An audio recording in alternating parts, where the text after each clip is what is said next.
5 major objections that you guys probably hear a lot in listing presentations and how to handle them.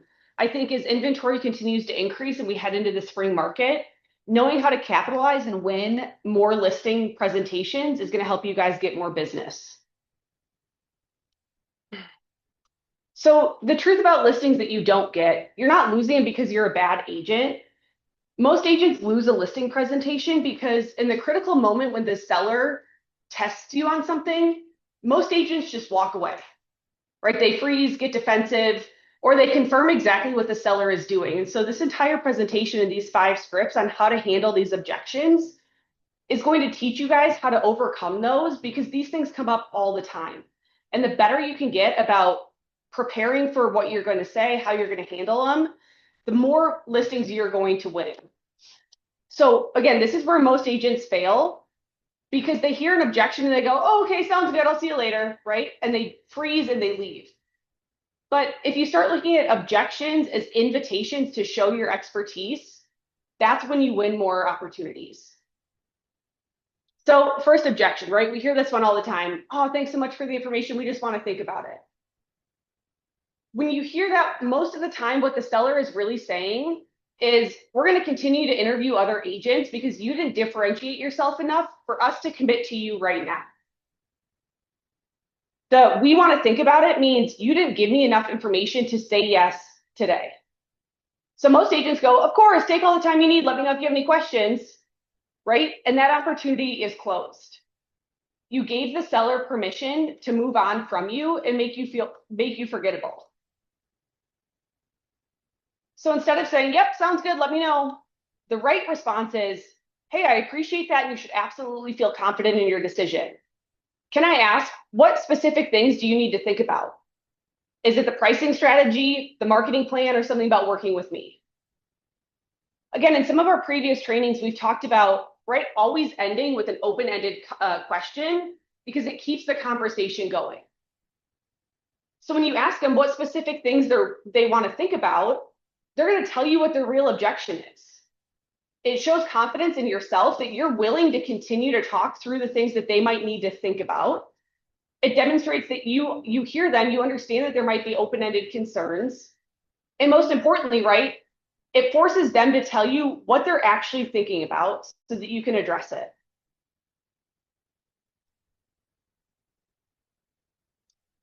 Or if they say something like this, right? Hey, we just want to talk it over. Similar concept to the like, we need to think about it. But when they say, hey, we're gonna talk about this, or we're gonna talk about it, or talk it over, you can say something like, I completely understand, but here's what I know from 15 years in this business. When sellers tell me they need to think about it, it usually means one of 3 things. Either they're not convinced I can get the job done, they're concerned about the price, or they want to talk to other agents. Which one is it for you? Because we can solve that right now if we can. Right? Those are the 3 major things that a seller is thinking in their mind when they say, we just want to talk it over or we're going to think about it. So by being proactive and saying like, hey, in my experience, when sellers tell me they want to think about it, they're not confident in my abilities, they're concerned about price, or they're interviewing other agents. So which one is it? Right? Again, it allows you to retake control of the conversation and forces them to give you their real answer. And then you can sort through whatever their answer is to continue moving forward to getting the listing contract signed. And again, most agents aren't doing this. So if you show up with confidence in the skills to win this conversation, it's going to further give them confidence in you to get the job done. So here's an example of a real world scenario you might be in, right? Seller has a house that you think is worth $525. Seller says, yep, everything sounds great. We want to think about it. A professional agent goes, hey, I understand you want to think about it. What's left to think about? Right? The seller goes, oh, I interviewed an agent yesterday and they told me we could get $565. You immediately know that what they want to think about is which agent is right. Do they want to go with the higher price? Again, at surface level, most sellers would go, this is a no-brainer. This person told us we could get $40,000 more for our house. So we're going to tell agent B, oh, we're just going to think about this, never call him back and get back to agent A who told us our house is worth more. When you find this pricing discrepancy, right, here's how you fix it. say, hey, I totally understand pricing is subjective to the agent who's running the comparables. Let me show you 3 comps that I use to get to the pricing of your house and why pricing it at 565 is probably a fantasy. And then explain the cost of overpricing, right? If you overprice your house, it's going to sit on the market for 90 days. You're going to have to do price reductions. You're going to get lowballed, and you're going to lose time and money. If you do this right, you can win the listing at 525 or 529, sell it in a shorter time, net the sellers a higher profit. That's why this works. The second objection, you might hear this one often, right? Oh, your commission is higher than the other agent I talked about. You said you're going to charge 6%. The other agent said, they'll do it for 4%. What they're saying here is, I don't understand the value you provide, so I'm reducing your commission to a commodity, right? You are a dollar sign to me. You're not a value. And most agents go, okay, fine, I'll do it for 4%. Or I can work with you on commission, or let me talk to my broker, right? You're showing the seller in your interview that you're negotiable against your own interests. So what does that mean to them for how you're going to negotiate on their behalf? And one of my favorite scripts on this point is saying to the seller, like, hey, if you want me to cut my value and negotiate against my best interest, what do you think I'm going to do when it comes to the equity you've built in your home?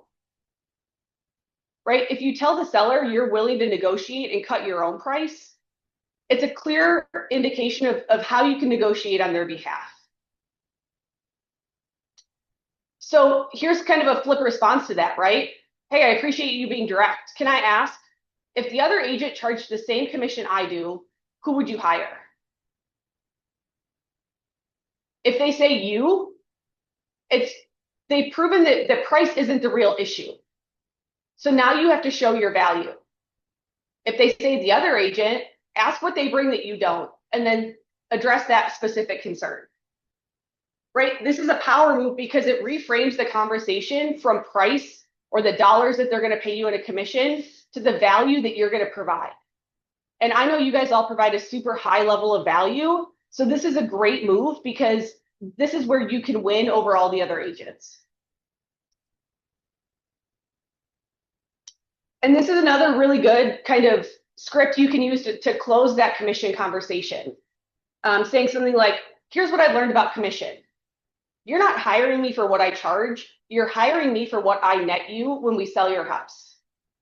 The other agent might charge 5%, but if they overprice your home, take 90 days to sell it, and you end up accepting $15,000 less than my strategy would have gotten you in 20 days, what'd you actually save? Right, most sellers think about commission as the first step in selling their house, right? It's going to cost me 6% or it's going to cost me 5%. They don't understand it as the middle charge on a settlement statement at closing.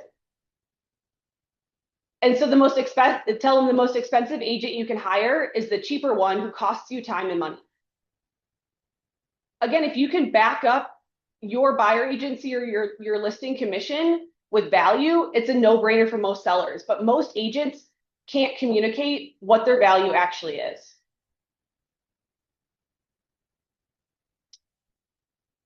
So same example here, right? Seller shopping 3 agents, 1 agent at 4.5, you at 6. Here's what a pro agent does.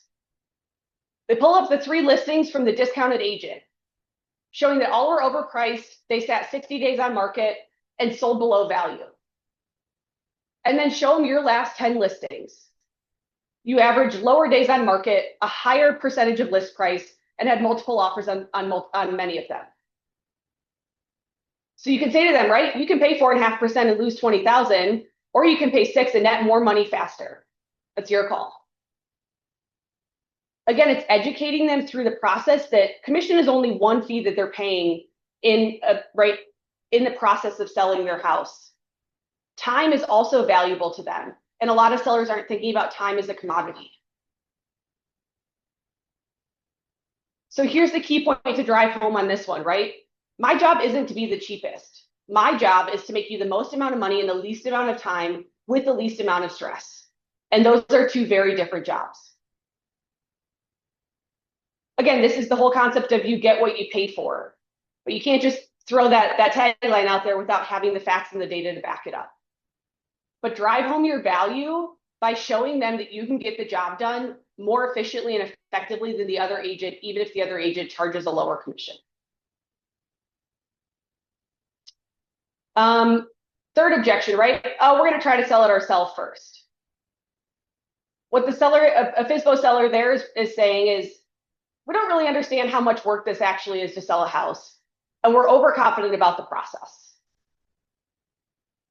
Most agents go, all right, sounds good. If it doesn't work out, give me a call.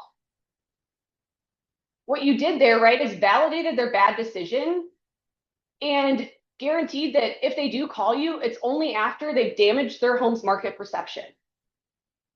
Right? If they can't sell it themselves, they will call you to list it, but it might not be for 30 days, 60 days. It's sat on the market.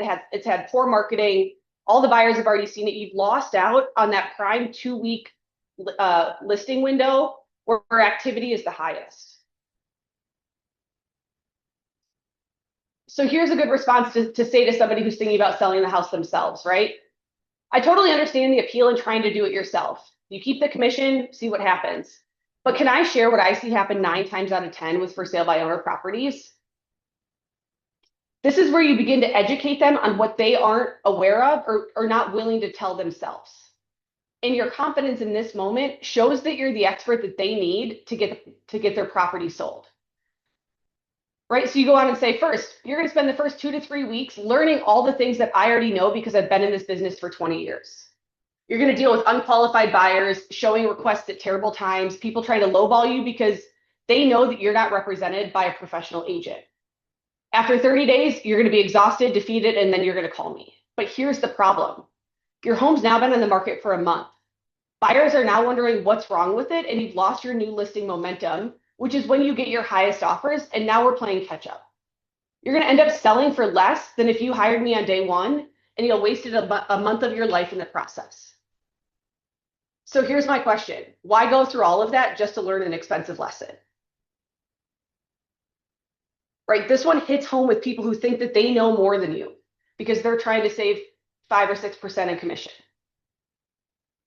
Show them that, right? According to NAR, for sale by owner homes sell for 30% less on average than listings that had an agent representing them.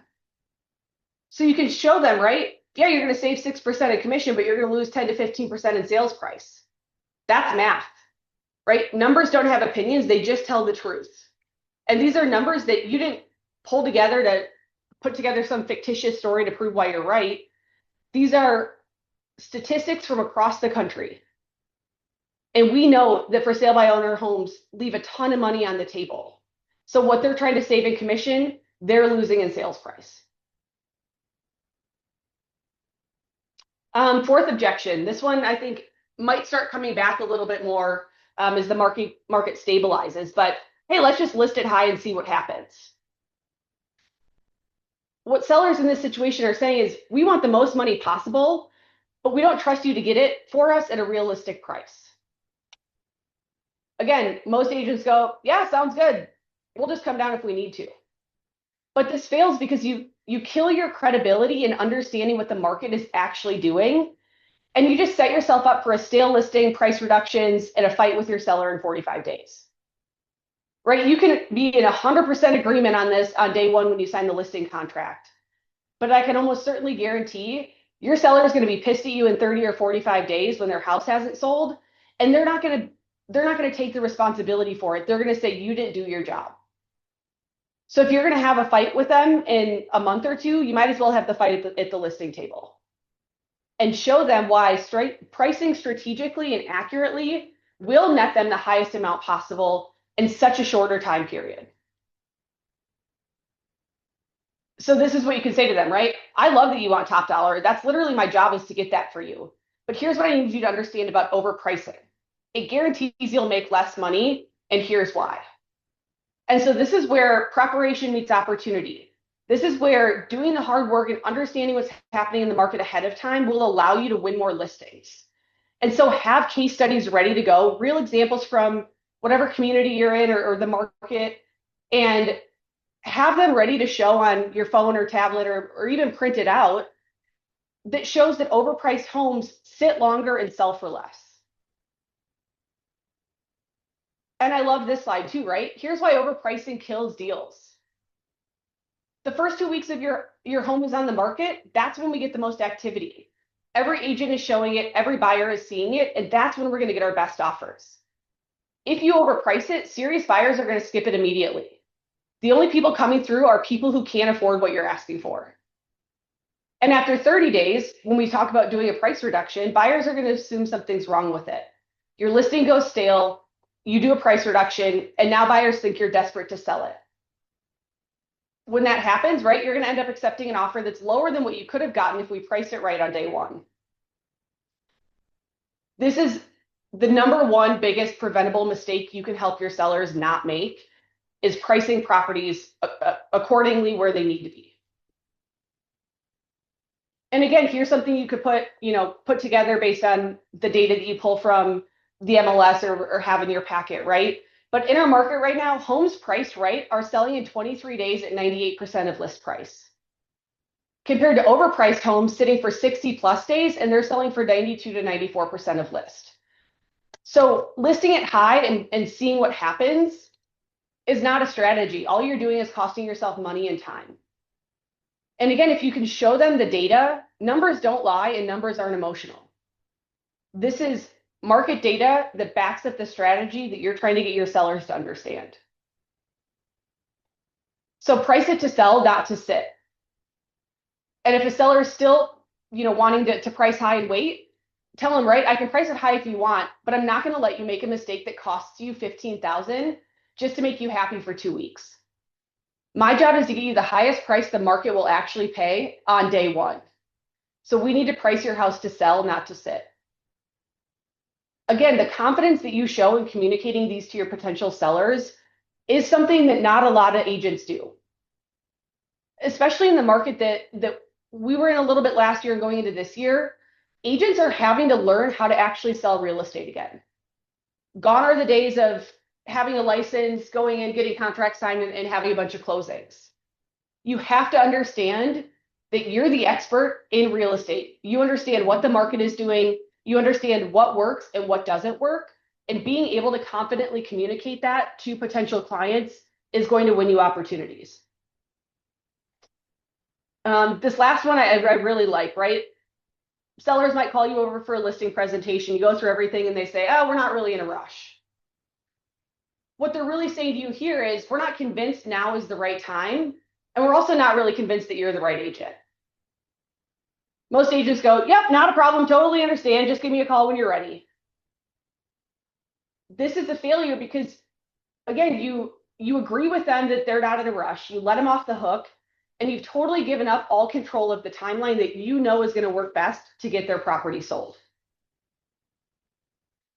So again, the right response here, this is what professional agents are doing, is they're bringing the data. So say to the sellers in this situation, I appreciate that and timing is important, but can I share something with you? In real estate, being not in a rush is a luxury when you don't understand market timing. In the real estate market, there's two things, being strategic or being late. And here's what I mean by that. Right now, we're sitting at 1.2 months of inventory and buyers are competing for homes. Accepted offers are up 18% from last year, and we're still in a really heavy seller's market, which means you have leverage. But markets change all the time. If rates go up or down, inventory floods the market, your window of opportunity closes. So my question for you isn't whether you're in a rush. The question is, do you want to sell your property when you have leverage, or do you want to sell it when you don't? My job as your agent is to help you understand when you have the advantage and go capitalize on it. Again, the seller is telling you, we're interested in selling our property. This is your job to step in as the expert and say, understand that, here's where the best time to sell your property is. And so I want you guys to take all of these and I'll see if Mark can put them in a quick one-sheeter again. But stop thinking as objections as hard no's or a way for you to get out of a tough conversation that you don't know the answer to. Every objection is a gift and an opportunity for you to show why you're the right agent. Every objection that the seller gives you is a time when they're telling you exactly what they need to feel confident in moving forward with you as their agent. And so most agents, right, they panic, they freeze, they try to end the conversation as fast as possible, but you guys are not most agents. I'm confident in you that you have the confidence and skills to master these objections, get sellers to move forward, and get more listings.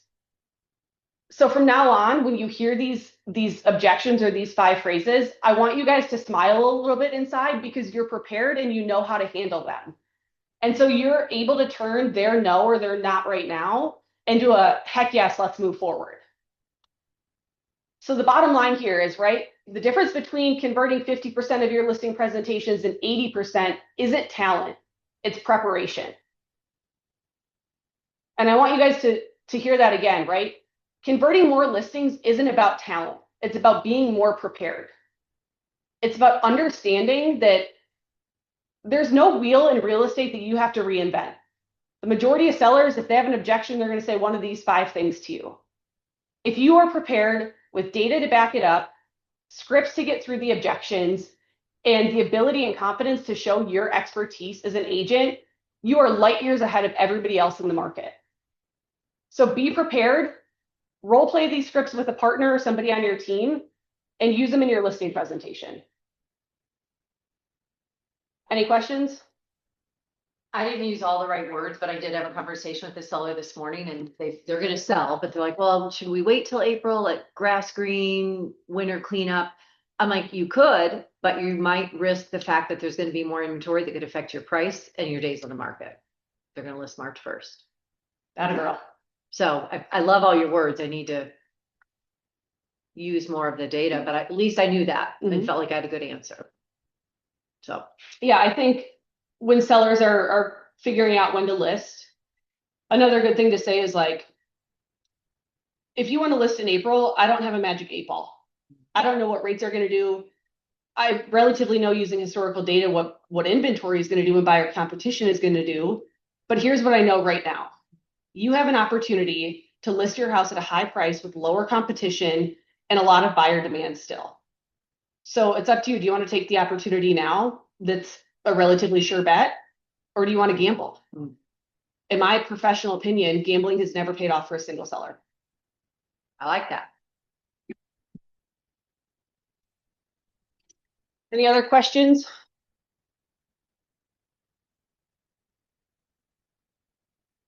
Alrighty, y'all. Have a good Tuesday. I appreciate you.